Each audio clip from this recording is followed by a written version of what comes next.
worksheets. I come to find out that that's where a lot of people ran into problems. All right, so usually not this Monday, but really not the only time, but you'll get probably Monday will be the days we'll probably get worksheets like either what we had talked about or what we're kind of introducing or something like that. So what I'm going to do today, I'm going to go through these notes, which is the second half of the kind of the peoples of the empire and that, and then tomorrow. I'm going to start talking about kind of the emergence of Christianity and that. So if you can join in on the Google Meet, I'll have it roughly around this time. You can kind of like go through the notes, all right, and then submit them. Now, if you happen to not be able to make it, if you have a like something, like a scheduling conflict or whatever like that, I'll still post the recording on Google Classroom. But I encourage you to kind of show up like you're roughly around the same time so we can kind of stay on top of stuff. All right. You know what I mean? You know what I'm saying? All right. So this here was the last slide from Friday. All right. So on Friday, because introduced in section 4, which is talking about the various regions that made up the Roman Empire, and the kind of the various and again, Rome is at its geographical zenith is during the reign of the Emperor Trajan, the end of his reign of 117. Rome is geographically stretching from Britannia in the north all the way through almost all of Europe, with the exception of kind of like Scandinavia and parts of kind of northern Eastern Europe, into the Balkans, North Africa, parts of the Middle East and such. But so it's stretching from it's a massive kind of size geographically, and like in the United States, it's multi-ethnic. All right, and the concept of being Roman is very much like the concept I was telling you, like being American. Really based on citizenship. In 212, there was an emperor by the name of Caracalla who essentially opened up citizenship to any free person, meaning a person who wasn't a slave or indentured servant, living within the empire. All right. However, to vote in important political positions, that was kind of relegated to only those you had to live in Rome. So the franchisement was not fully, it wasn't full total citizenship, but you benefited from certain things. All right. And so we had talked about how like within like certain areas, and again, the Romans are basically kind of colonizing these areas through the fact that they have a strong military. All right. And so we have talked about places like Spain, Roman Iberia, or Hispania, and Gaul, which is essentially like modern day France and other parts of kind of like Europe, like the lowland countries in northern Italy and that. Those places became relatively, we say, Romanized. By that meaning they kind of came assimilated into Roman culture, losing their kind of Celticness, if you will, within a few generations. Like still to this day, like in southern France, there's a region called Provence. All right, that was referred to because of the fact that it became so Romanized that the Romans just simply called it the province. And you have a kind of like sometimes like like Marcus Aurelius, the emperor that we talked about, who's a Stoic philosopher. He probably had Gaelic blood. All right, and so he probably had some along his family line. There was some people who were Gauls, right? And so you talk about those places, Greece, Asia Minor, which is essentially Turkey, right?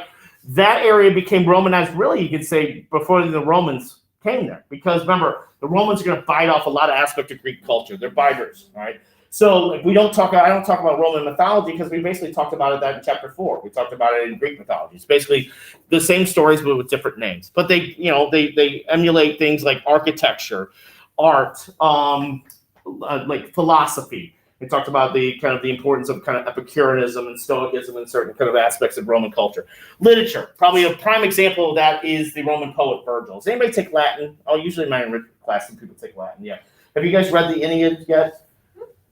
Maybe it's towards the tail end. I thought Mr. Stark usually had him read the Aeneid. So this is essentially Virgil basically taking the template that Homer laid out in the Iliad and the Odyssey, basically that whole hero's journey concept there, and placing it into this kind of like connecting Roman history with Greek history.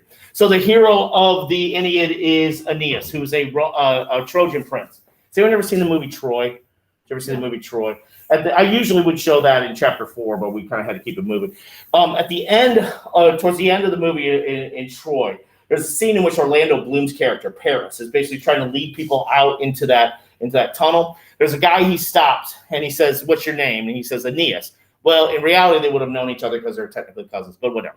And so he says, here, Paris Orlando Bloom hands him the sword and says, here, this is the sword of Troy. As long as it's in the hands of a Trojan, Troy will never die. That's Aeneas. All right. And there was an older man, like kind of hanging over him. That's his father. All right. So in the story, Aeneas flees Troy as it's burning, makes his way to Greece, then to North Africa, and eventually to Italy. So he is the ancestor of Romulus and Remus and such. So this is this trying to basically kind of create this myth, this legend that the Romans, who really in reality probably started out as a kind of a settlement of Latin shepherds, but really has a kind of a greater origin story, if you will. All right. Let's see. There's an image here of Virgil. Later, we'll talk about the Renaissance and the Baroque era after that. In a lot of those aspects in art, they tend to emulate a lot of things in Greek and Roman mythology and such. This is showing Aeneas carrying his father out. This is another painting which is a little bit more dramatic with kind of Troy burning in the background with Aeneas holding his father, who I think ends up dying when they reach Greece. Now, another thing, oh crap, hold on.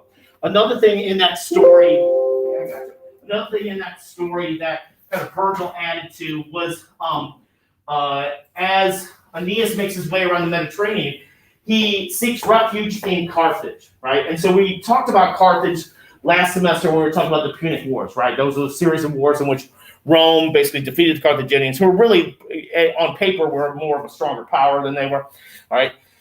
Carthage was founded by a queen by the name of Dido. In the Aeneid, Aeneas seeks refuge there, and they have a relationship, all right? And Dido starts to catch feelings a little bit. So Aeneas basically says to Dido, hey, this has been great, it's been fun, but I got destiny to fulfill. It's not you, it's me. And so he bounces, all right? And then Dido ends up taking her own life. This was Virgil's way of basically trying to explain the initial kind of conflict between Rome and Carthage. Again, this is something that Virgil has kind of creating his own myth, if you will. All right. So another region that becomes Romanized is North Africa. All right. And so North Africa is generally colonized by the Romans in kind of after two major events. Much of the western half, stretching from what is now modern-day Morocco through Tunisia, was basically brought into the Roman sphere of influence after the Third Punic War, after the fact that Rome had basically defeated Carthage. All right, and you still see kind of Roman ruins and stuff like that in kind of the coastlines there in certain areas, like particularly like in Algeria and Libya and Tunisia there. And then Egypt in the eastern half there was brought into the made a Roman province after the conflict between Octavian and Mark Antony. All right, after Mark Antony takes his own life after the Battle of Actium, we like to think through Shakespeare that Cleopatra, distraught that her husband has died and that she takes her own life. In reality, the historians claim that she tried to negotiate with Octavian, who later becomes Augustus, right? By basically telling him how much she loved Caesar and her connection to Caesar. And according to the historians, Octavian says, "Oh, that's cool. Why don't we talk about this back in Rome?" She knows that basically means that he's going to take her back to Rome, parade her in a triumph, and then have her killed. So then she ends up taking her own life. Egypt plays a big role for the Roman Empire because this is the breadbasket of the Roman Empire. Most of the grain that goes to feed much of the empire that comes through the main port of Ostia comes from Egypt. All right, and the Romans were fascinated about Egyptian culture because it was a much older civilization than they were. You would find Roman patricians going on vacation to basically Egypt and stuff like that to see the pyramids and go on the Nile. Roman emperors were kind of fascinated with it as well. A lot of obelisks were taken away from Egypt and sent to Rome. Matter of fact, there are more Egyptian obelisks in the city of Rome used as kind of geographical markers than there are in the entire country of Egypt. All right. So like I said, you'll still see today kind of ruins kind of marking certain areas in North Africa. This here is in Libya. You see it kind of in the background there, you see the amphitheater. This here is a kind of Colosseum in what was Carthage. After Carthage was burnt after the Third Punic Wars, the Romans rebuilt it as a Roman city, if you will. And you'll see a mixing of cultures in these places. You'll see a mixing of kind of in Egypt, you'll see a mix of Egyptian, Greek, Roman, Islamic culture. In Tunisia here, they found the remains of what they believe was a Roman temple dedicated to Jupiter. Now in the background here, this tower, that's called a minaret. We'll talk about that in more detail when we talk about chapter 6 on the rise of Islam. So in certain parts of North Africa, you see these mixings of cultures and histories, if you will. Now, one region, like we had talked about on Friday, that the Romans had a harder time Romanizing was Britannia, right, which is the Roman name for Great Britain. Although cities like London and Manchester were initially founded as kind of Roman settlements, the further north you got, the more rebellious the indigenous population was there, which was mainly kind of Celtic. we had talked about a group called the Iceni, which led a rebellion by a chieftain's wife by the name of Boudica, which was kind of a famous story, if you will. Another region that is going to be kind of difficult for or at least the Romans spent a lot of time in kind of dealing with uprisings, is in Judea, all right, which is essentially what we call Israel-Palestine, if you will. Now, this first came within the Roman sphere of influence during 63 BC, when the general Pompey Magnus, Pompey the Great, who was the one-time ally, later adversary of Julius Caesar, sacked the city of Jerusalem. All right. And so what the Romans tended to do is they tended to kind of govern through subject kings in a lot of these areas. That includes stretching into Syria, into Jordan, like the Nabateans were a prime example of that. Their presence in Judea was for two reasons. One was that a lot of the kind of trade routes from the east, like we talked about the Silk Road and the spice roads, were coming from there. They're kind of dumping into this area. And the other one was that what they viewed as their main rival militarily was the superpower of Persia, which was under the Parthian dynasty there. So their close proximity to them played kind of a military strategic purpose and an economic purpose as well. All right, this is a kind of an illustration or painting of Pompey sacking the temple in Jerusalem. Now, like I said, they tended to rule through these subject kings. The most famous subject king, which you may be familiar with in the Bible, is Herod the Great. Now, Herod is straddling two worlds, if you will. Herod wants to stay in the good graces of the Romans. Matter of fact, he is put in power thanks to Mark Antony after Mark Antony and Octavian deal with those who kind of killed Caesar in that uprising. Mark Antony kind of took control of the eastern half of the empire there. And so Herod built a city with a deep water port named after Julius Caesar. That's still around today. He also has to endear himself to the Jewish population. Now, the Jews in this area they're not on the same page. There's different groups, right? But they all seem to be kind of suspicious of Herod because his claim to being Jewish is from his father's side. Traditionally in Judaism, it's through the maternal side of your family where you claim your kind of Jewishness, if you will. All right. And so Herod, as a result, has to endear himself to the Jewish population as well. So that's why he rebuilds the Temple of Solomon on the Temple Mount there. But he's straddling both worlds. What he wants to do is wants to maintain decent relations with Rome, not just for his own purposes, but the idea that he believes that the region should be kind of like part of the Judeo, kind of the Greco-Roman world, if you will. All right. Herod is mentioned in the Bible, but I think it's the Gospel of Matthew, if I'm not mistaken, Matthew or Mark. I can't remember. But there was a story in which when Jesus was born, the whole story of the King of the Jews, right? So Herod, they refer to it as the massacre of the innocents, where he sent out soldiers to go kill infant boys. In reality, there is no mention of that in any of the histories of that time. So there's no cross-referencing done. So whether that happened or not is kind of debatable. But Herod, there's an image of Herod. Herod does have a reputation of being somewhat cruel. Particularly, he's somewhat paranoid. He has a number of family members executed for treason. One of his wives, he believed, was trying to kind of overthrow him. But he does, like I said, this is a replica of the Temple Mount that he has rebuilt, right? The Temple of Solomon, right on the Temple Mount. All right. However, after Herod's death, his sons kind of divide up his kingdom, and none of them is really kind of very good, and they're kind of infighting. And the Romans have to basically declare martial law. All right. And so the probably most famous kind of military governor of Judea is Pontius Pilate, who was the one who is supposedly has Jesus put to death by crucifixion. The deal was Pilate also, like Herod, has to deal with various factions. Not all the Jewish communities on the same page.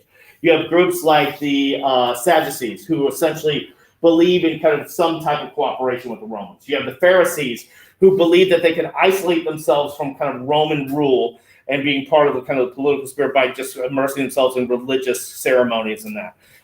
And then you have the Zealots, right, who call for complete total independence from the Romans. Now, the deal is this is tied in religious beliefs because within Judaism, there's this idea of not worshiping false idols.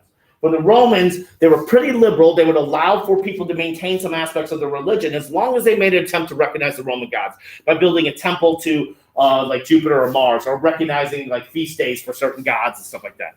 But in the Judeo kind of Christian kind of tradition, that's worshiping false idols is a no-no. All right. So today, when you refer to somebody as a zealot, they're usually somebody who's an extremist, somebody who can't be budged on their certain beliefs, right?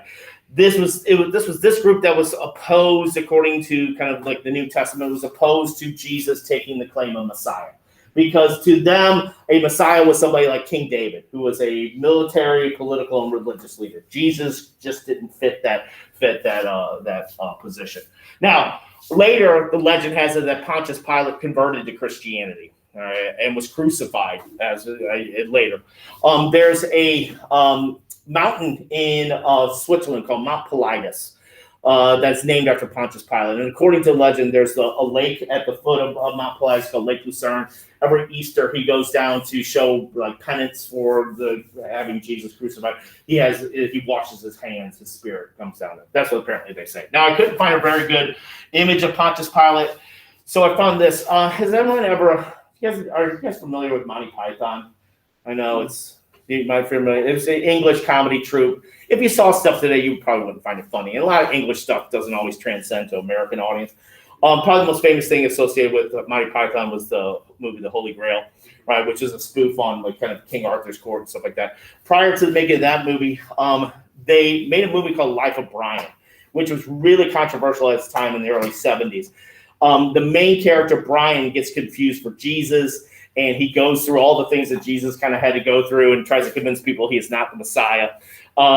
It was very controversial. At one point, funding for it got pulled, and the only thing it was able to be made was because George Harrison, who was in the Beatles, basically used his own money to help fund it.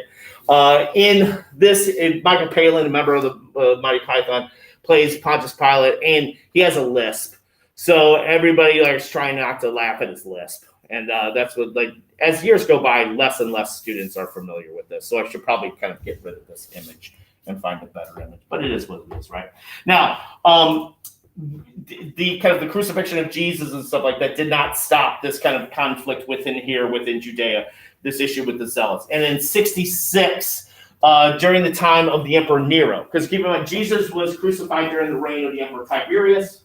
Then we have Caligula, Claudius, and then during the reign of Nero had to deal with like an insurrection in Britannia with the kind of the Icenium and Boudica, and then there was an event that occurred at a place called Masada. This video is just going to talk about Masada. In 66 A.D., one relatively minor uprising in far-off Judea would come to haunt the great Roman Empire. A minor religious sect called the Jews rose up against Roman tyranny, passionately resisting Rome's pagan religion. Jewish rebels took control of Jerusalem, then Judea and Galilee. It took 2 years for Rome to reclaim all but Jerusalem, and 2 more years before the legions ruthlessly took back that city as well. Roman troops burned the sacred Second Temple of Jerusalem and rampaged through the streets, carrying off holy treasures. By 74 AD, the Jewish cause seemed lost, and yet one last group of rebels refused to surrender, holding out in a mountaintop fortress, a spectacular stronghold 1,400 feet above the Dead Sea, Masada. Entrenched atop this mountain, 960 determined rebels looked down on an entire legion of 5,000 Roman soldiers. The haunting outlines of their camps can still be seen today. The Roman forces were experts at siege warfare, relying on catapults, stone throwers, and firebrands. But the natural fortress of Masada proved too steep for siege weaponry to do much damage from the ground. Using thousands of Jewish slaves and their own soldiers, the Romans started building an enormous ramp of stone and dirt to the top of the mountain. Even though construction would take nearly a year, the legions knew that time was on their side. It was a very dramatic, slow, meticulous, well-engineered campaign that sought to demonstrate to everyone in the area that the Roman army simply couldn't be beaten.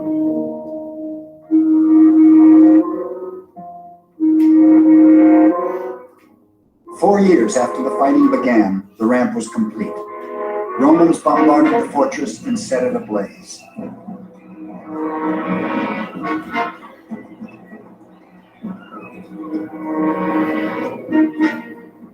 The Romans returned to their camp with the intention of attacking the enemy the next day, and throughout the night kept a careful watch in case any of them should escape in secret.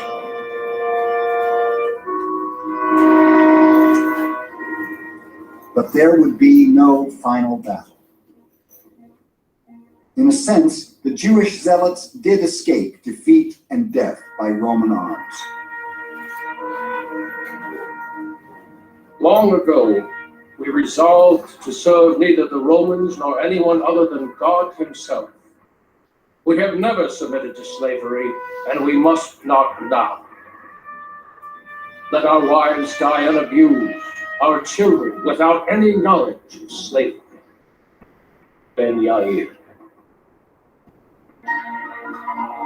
During the long night, more than 900 devout Jews turned their swords on themselves. Revolts like Masada posed no real threat to Rome's supremacy, but they began to spark a change in the military's role. Scattered uprisings continued to trouble the empire, little by little turning Rome's great army of conquest into an army of occupation.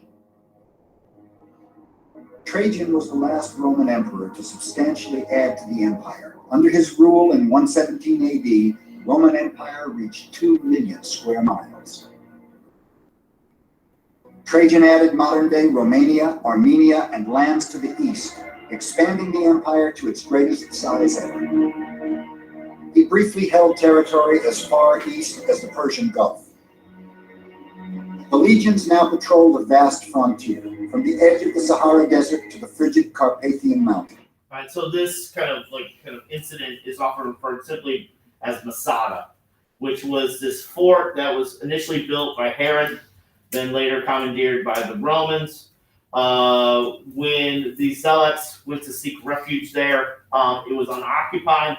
About 900 and something Zealots sought refuge there, and so the Romans had to basically had to siege them out there. By the time the Romans get to the fort, they find all 900 of the Zealots basically committing like a Jonestown situation. All right, and now the deal is at the immediate time, it was the Romans okay, that makes it easier for us. But in the long term, for for example, in the state of Israel, this is a major event. This kind of represents the defiant nature, the idea that the Zealots, the Jews, they would rather die than live under occupation. All right, so it's a big kind of emotional victory in the long term, if you will. In the immediate, also too, the Romans decide that they're going to abolish political organizations that are associated with the Zealots and others. Doesn't get rid of them, but it basically forces them underground, if you will. Like I said, this was during the reign of the Emperor Nero. We talked about Vespasian. We talked about how the emperor. This is where Vespasian made a name for himself in this region at that time, enabled him to come to power after the death of Nero a couple years later.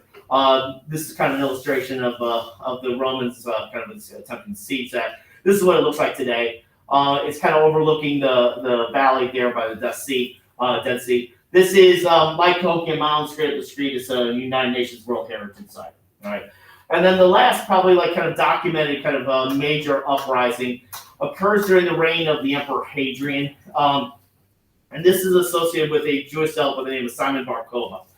Bar Kokhba led basically a revolt against the Romans, put a ban on Jewish religious rites being held in Jerusalem. Like things associated with Yom Kippur and Rosh Hashanah and stuff like that. So Simon Bar Kokhba led a revolt. Matter of fact, he actually established a small Jewish state in what is now southern Israel for a brief period of time, minting his own coins even. All right. However, after this was eventually put down by the Romans, who just had a more superior military force, they essentially closed Jerusalem entirely off to Jews. All right. And so this leads what they were often referred to as the start of the Jewish diaspora, which basically the Jewish people do not have their own homeland until the creation of the modern-day state of Israel in 1948. All right. Now, later, as the Jews and many Jews would kind of come into Europe, later, much later, in like kind of in Eastern Europe, places like Hungary, there was a game kids would play within the Jewish community, simply called the Simon Bar-Kokhba game. The story is related to this incident in which Bar-Kokhba had a scout that basically had his hands cut off and his tongue cut out, and he was sent back to Bar-Kokhba's camp, basically to send a message. Now, Bar-Kokhba wanted to find out who did this. All right, because they weren't totally sure if it was done by the Romans or if it was done by others who were kind of aligned with the Romans. So the guy couldn't write or talk, so he had to ask him a series of yes and no questions. Finally, he got to the 21st question and determined that who did this, and the person was handled. All right. So as Jewish community, many Jews in the late 1800s, early 1900s would immigrate to the United States. This game still played within Jewish communities, starts to kind of branch out, and later is the game that we know as 21 Questions. That's the legend behind it, if you will.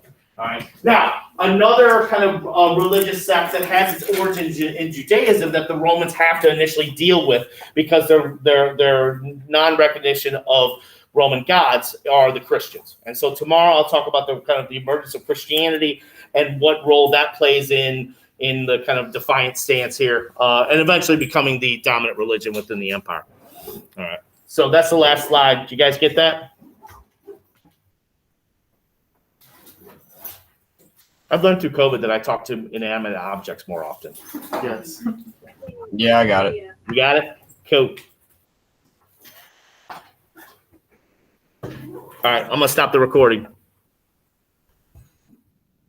Here you are.